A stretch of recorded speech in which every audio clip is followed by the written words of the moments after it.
Shalom, salam damai sejahtera untuk kita semua. Masih bersama saya, Pendeta Del Sompotan, dan kita akan melanjutkan pembahasan 28 doktrin Gereja Masehi Advent hari yang ketujuh. Dan kita sudah tiba pada doktrin yang keempat, yaitu Allah Anak. Dan untuk membahas doktrin ini, Allah Anak. Dan puji Tuhan untuk kesempatan kita bisa memperdalam 28 doktrin Alkitab ini dengan beberapa pendeta yang boleh membahasnya. Halo, Shalom Pak Pendeta. Halo, selamat malam Pendeta Adil. Puji Tuhan. Terima kasih sudah bergabung dengan kita untuk membahas doktrin 28 doktrin, dan kali ini kita sudah tiba pada doktrin yang keempat, yaitu doktrin tentang Allah Anak. Bagaimana pandangan Pendeta Raymond menyangkut doktrin Allah Anak ini? Kira-kira konsep-konsep apa yang penting untuk diketahui bagi pelajar-pelajar Alkitab, khususnya bagi mereka yang mungkin masih baru untuk belajar menyangkut doktrin Allah Anak ini? Silakan, Pak Pendeta. Baik, selamat malam dan senang bertemu dengan saudara-saudara. Berbicara tentang doktrin khususnya mengenai Allah Anak dari kealahan, ini adalah satu doktrin yang sangat-sangat penting. Tidak hanya oleh karena tentunya ini menjadi dasar dari beberapa ajaran Kristen, tetapi coba pikirkan secara sederhana. Kekristenan tanpa Yesus adalah kekristenan yang tidak punya arti. Sebab ketika kita membicarakan kekristenan, itu tidak lepas dari ajaran Yesus. Kemudian itu juga tidak lepas dari membicarakan tentang konsep keselamatan atau doktrin keselamatan dan berbagai hal yang lain. Juga mengapa Yesus itu boleh saya katakan menjadi inti dari semua doktrin. Sebab apa yang diajarkan oleh Yesus dan apa yang dihidupkan itu berkaitan erat dengan berbagai doktrin dasar dari kekristenan. Contoh, kita bicara tentang doktrin keselamatan, maka itu tentu saja tidak bisa lepas dari Yesus. Kita bicara tentang contoh doktrin hari Sabat, maka Yesus adalah salah satu contoh bagaimana menguduskan Sabat yang benar. Kita bicara tentang doktrin kebangkitan, kita bicara tentang doktrin apa saja mungkin yang boleh saya katakan. Dan selalu Yesus itu adalah contoh yang sangat tepat yang boleh diikuti oleh setiap umat Tuhan. Jadi pendek kata, dalam hal ini saya ingin mengatakan bahwa doktrin atau Yesus itu adalah merupakan contoh kehidupan seorang yang menjalankan ajaran Alkitab atau doktrin itu dengan benar. Barangkali itu dulu untuk bagian pendahuluan yang boleh saya sampaikan. Baik, terima kasih Pak Pendeta. Bagaimana dengan pandangan kebanyakan orang dengan satu pertanyaan ya? Kebanyakan orang pelajar-pelajar Alkitab mereka bertanya, di manakah kealahan anak Allah ini dan di manakah kemanusiaan daripada anak Allah ini? Ini tentunya dua hal yang selalu ditanyakan oleh orang. Bagaimana kita bisa menempatkan Yesus dalam hal ini sebagai manusia, lalu kemudian anak Allah ini adalah bagian daripada kealahan. Oke. Baik, sebenarnya pembahasan ini cukup panjang. Ini latar belakangnya jauh ke belakang ya. Jadi begini, konsep apa yang diajarkan oleh kekristenan mengenai Yesus khususnya, ini berangkat dari sebuah pertentangan ya. Jika saudara-saudara mengerti sejarah dari kekristenan, dulu ada dua sekolah Kristen awal yang menjadi tempat di mana orang-orang Kristen awal belajar. Yang satu adalah di Antioquia, di Syria. Antioquia ini adalah pusat kekristenan awal di mana banyak sekali orang belajar di sana. Tetapi apa yang mereka mengerti di sana tentang Yesus adalah lebih banyak dipengaruhi dengan konsep Yahudi. Perlu saya katakan di sini, Yahudi sangat boleh saya katakan tidak jelas mengenai Yesus. Nah, kita mengerti tentu saja di mana pada waktu penyaliban orang Yahudi itu memang menolak Yesus. Jadi berangkat dari sana, mereka itu sama sekali tidak menerima pemahaman bahwa Yesus itu adalah Allah. Mengapa? Karena yang diharapkan oleh orang Yahudi sendiri adalah Yesus atau Mesias dalam rupa raja, seperti yang mereka harapkan. Dalam rupa seseorang yang mereka agungkan dengan luar biasa. Tetapi nyatanya apa yang kita lihat di dalam Injil adalah Yesus yang betul-betul merakyat, Yesus yang sama seperti manusia biasa. Nah, ini pengaruh Yahudi. Kemudian sekolah yang kedua, jadi ada dua sekolah seperti yang saya katakan. Sekolah yang kedua adalah yang ada di Alexandria. Nah, di Alexandria ini adalah sebuah sekolah Kristen juga, di mana para pelajarnya justru lebih banyak dipengaruhi oleh konsep-konsep Yunani. Nah, pada konsep Yunani ini, disinilah mereka terlalu memfilosofai apa yang ada di dalam Injil. Contoh seperti mungkin yang kita kenal di dalam Yohanes pasal 1, pernyataan Yesus itu adalah logos dan lain sebagainya. Jadi begini, pada dasarnya orang Yunani itu mereka sulit untuk membayangkan bahwa ada Allah yang dalam rupa manusia. Mereka tidak bisa memadukan akan hal ini. Kalau Allah adalah Allah, manusia adalah manusia. Sementara yang kita mengerti berdasarkan konsep-konsep Alkitab, nanti sebentar mungkin saya akan singgung satu persatu, bahwa Alkitab mengajarkan jika bicara Yesus adalah Allah, ya benar, dia adalah 100% Allah. Lalu kemudian kita membicarakan dia adalah manusia, ya benar, karena konsep Alkitab tentang Yesus, dia adalah 100% manusia. Nah, inilah yang akhirnya sangat berkembang di dalam sejarah kekristenan, sehingga di abad-abad sesudah kita melihat kekristenan ini berkembang, di abad keempat contohnya ada paham-paham seperti Arianis dan lain sebagainya. Nanti sebentar kita akan bicarakan, tetapi apa yang ingin saya katakan di awal bahwa konsep-konsep tentang kealahan, khususnya tentang Yesus Kristus, banyak dipengaruhi oleh dua kubu ini di awal. Kubu ini, ya, tetapi apa yang ingin saya katakan bahwa ajaran Alkitab, apa yang disampaikan khususnya oleh rasul-rasul tentang Yesus adalah ajaran yang benar-benar tidak dipengaruhi oleh dua konsep ini. Tetapi itu adalah konsep yang benar-benar menyatakan bahwa Yesus itu adalah benar-benar Allah, dia juga adalah benar-benar manusia. Kita akan bicarakan itu detail sebentar. Baik. Terima kasih Pak Pendeta. Jadi ini adalah satu pemahaman yang membuka akan wawasan kita bahwa latar belakang dari konsep-konsep yang berusaha untuk memisahkan antara Yesus sebagai Allah dan Yesus sebagai manusia, di mana sudah dijelaskan tadi bahwa ada dua sekolah yang menjadi petunjuk di zaman itu, yaitu sekolah di Alexandria dan sekolah di Antioquia. Ini menjadi satu wawasan pembuka bagi kita. Silakan dilanjutkan Pak Pendeta. Konsep-konsep apa lagi yang mungkin dapat kita mengerti tentang anak Allah ini? Baik, bagi saya pribadi, kita tentunya adalah orang-orang yang meyakini bahwa Alkitab ini adalah dasar dari kepercayaan, semua kepercayaan kita. Jadi tentunya kita mendasari dari apa yang Alkitab tuliskan. Nah, saya ingin memulai dulu dengan dari mana kita meyakini bahwa Yesus itu adalah benar-benar Allah. Saya ingin supaya kita fokus yang pertama tentu saja kepada Alkitab. Lalu kemudian pada kesempatan ini pembahasan saya batasi pada apa yang di konsep yang ada di dalam Alkitab. Kemudian apa yang menjadi dasar pemahaman dari gereja Advent.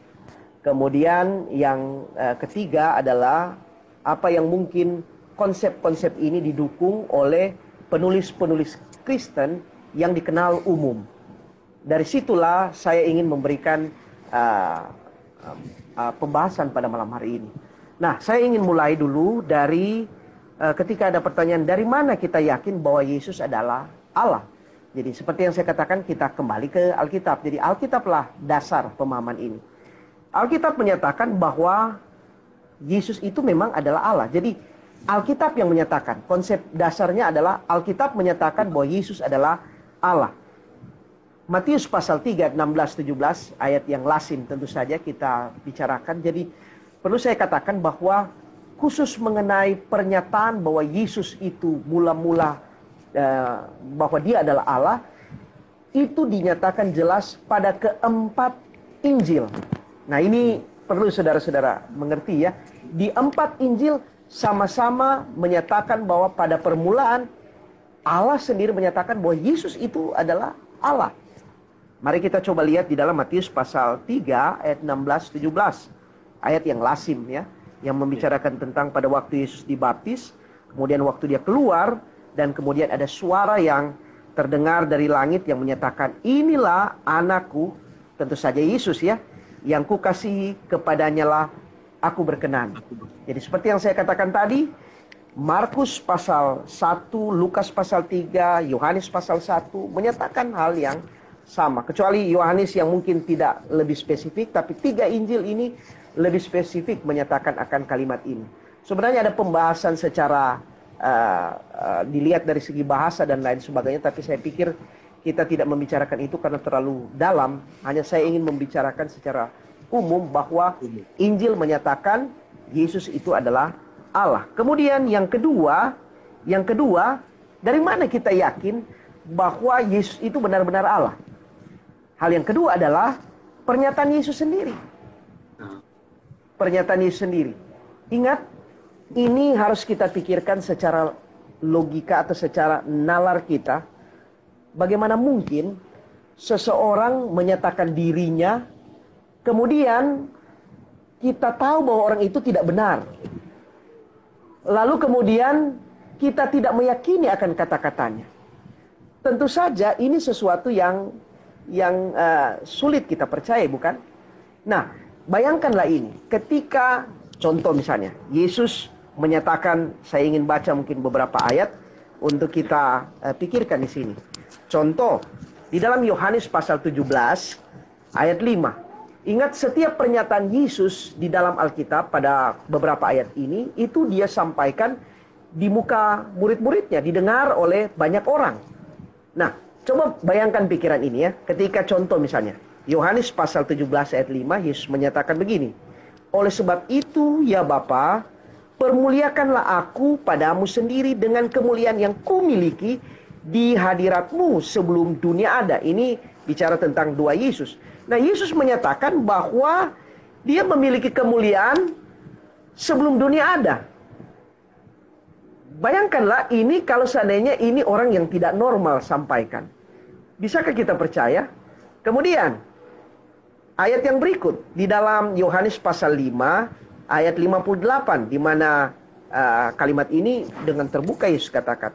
Sesungguhnya sebelum Abraham jadi, kalau di dalam bahasa Inggris, before Abraham was, I am. Jadi sebelum Abraham ada, saya sudah ada. Nah, ini juga kalau seandainya diucapkan oleh seseorang yang kelihatan kita tidak percaya, kita anggap ini pernyataan gila. Tapi coba simak.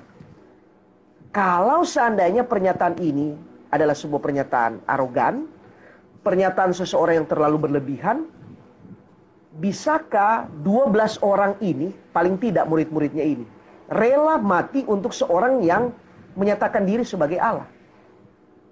Boleh kita pikirkan di sini. Jadi benar-benar bahwa pernyataan Yesus ini yang dia sampaikan dan didengar oleh murid-muridnya, murid-murid ini sangat meyakini sehingga mereka rela mati untuk nama itu, untuk orang yang menyatakan dirinya Allah. Saya tidak yakin ketika saya menyatakan sesuatu orang akan ikut saya. Karena mereka akan pikir, ini kan pendeta Raymond, saya tahu, saya kenal dia biasa. Dan orang tidak mungkin, kecuali mungkin keluarga saya atau anak saya.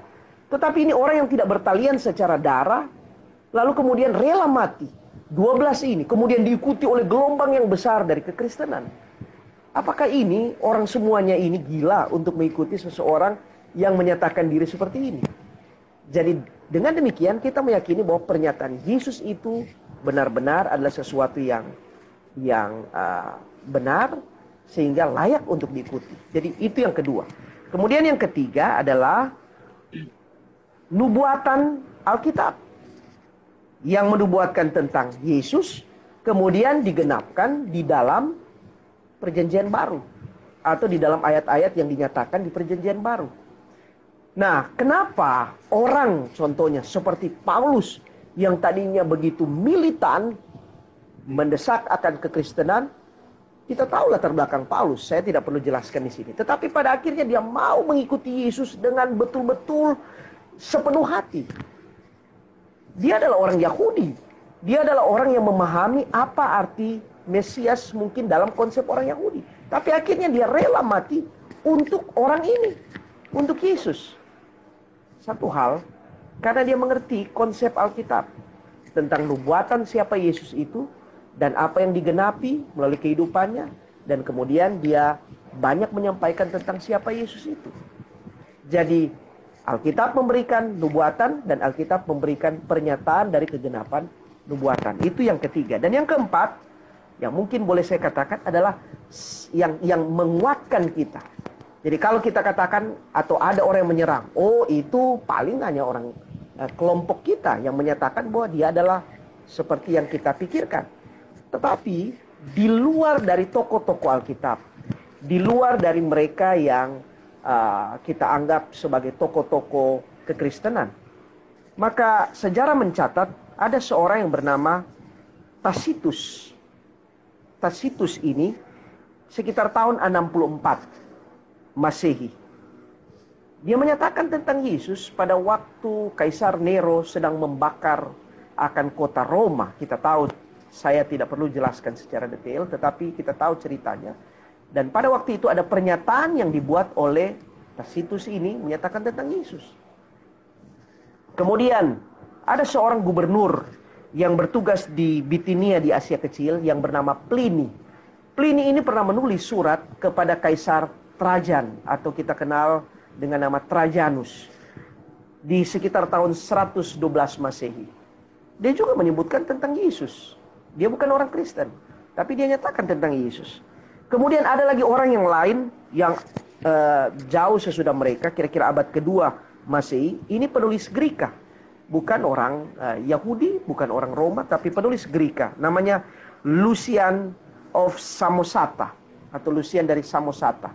Dia juga menyebutkan tentang Yesus. Tetapi lalu kemudian ada di Talmud Babylon juga. Talmud Babylon ini itu sekitar tahun 70 bahkan sampai 500 sesudah Masehi. Jadi agak jauh daripada kehidupan Yesus. Tapi dia sempat menyebutkan tentang Yesus. Jadi orang di luar dari Greka, Roma, Yahudi, mereka pun mengenal Yesus. Tetapi yang paling luar biasa, yang orang betul-betul akhirnya yakin adalah Yosefus. Nah, Yosefus ini perlu diketahui adalah sejarawan Yahudi yang melihat dan banyak memberikan komentar mengenai keadaan kehidupan orang Yahudi, baik sebelum zaman Yesus maupun di saat zaman Yesus. Dan saudara-saudara boleh lihat, mungkin cek pernyataan saya ini apa benar atau tidak, karena itu dipublis secara terbuka ya.